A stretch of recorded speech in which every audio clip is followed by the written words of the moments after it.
Man, it's been a very, very good 2021.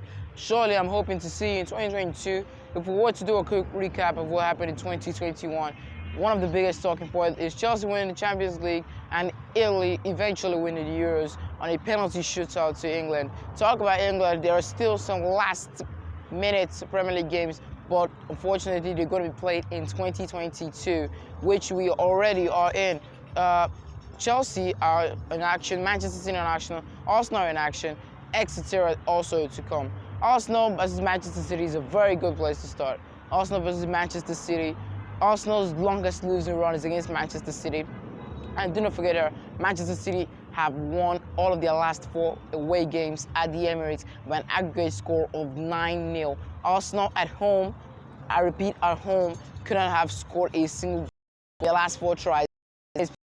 Man, no surprising for me. And do not forget that Manchester City also come into this game on the back of a 10 consecutive win in a row.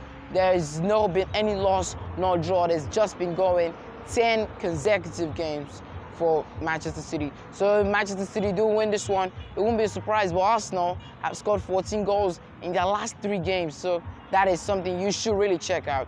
But talking about Manchester City, they've scored in the opening 15 minutes in 5 of their last away games at the Emirates, and they scored in the opening 2 minutes in the last 2 seasons away game. I remember vividly Raheem Sterling, 2 minutes in, headed home the ball in, and also eventually had to play that game 1-0 through the end. But what say you? If you ask me, Manchester City might just be seeing this one, but considering Arsenal's form, the likely thing to happen is Arsenal draw or a slight 2-1 Manchester City win. Chelsea versus Liverpool. Chelsea versus Liverpool. Remember the reverse fixture, Havertz not at home.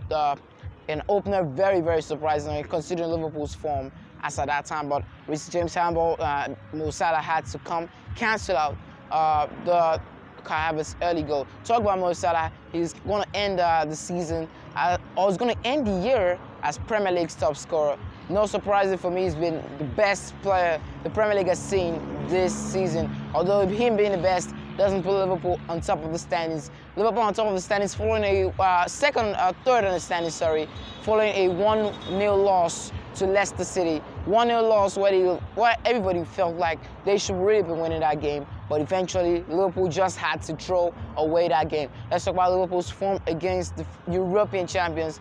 Against European champions that have, in the last 6 games, they've drawn 3 and lost 3, but all 3 that they've drawn have been against Chelsea. Chelsea really need to up their game, especially when they're European champions against this Liverpool team.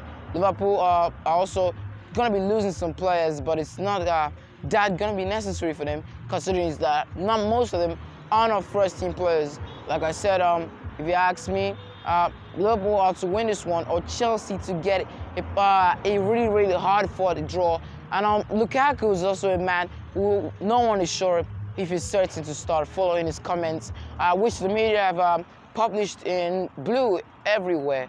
So if you ask me, Lukaku is not starting, so Kai Havertz might be getting some green light. Rhys James is still out, Andreas Christensen is still out. They both have a back and thigh injury. Ben Chilwell is also out as well. Thiago Silva is also out. So Trevor Chalobah and Malang Sarr should be bracing up for a surprise start. Not a surprise start, but should be bracing up for a start. Rudiger's fit, so Rudiger's still set to start at the left side of their defense. Liverpool, 2-1 win or a 4-0 draw for Chelsea. The next game is Manchester United versus Wolverhampton Wanderers. Manchester United versus Wolverhampton Wanderers. They've won 3 of their last games against Wolves, and Wolves were once upon a time Manchester United's worst enemy. Considering under all managers, they've been Jose Mourinho, Ole Gunnar Solskjaer, they've been a really bad enemy, but the last 3 games have gone Manchester United's way. Manchester United have really been struggling this season. And behind of Ralf Rangnick, they had a pretty much good win in their last game against Burnley. 3-1 McTominay. Cristiano Ronaldo, and unfortunately, Ben Mee had to score an own goal, though. Aaron Leonard pulled one back, which denied Manchester United their clean sheet. So talking about Manchester United, they have the highest win in January.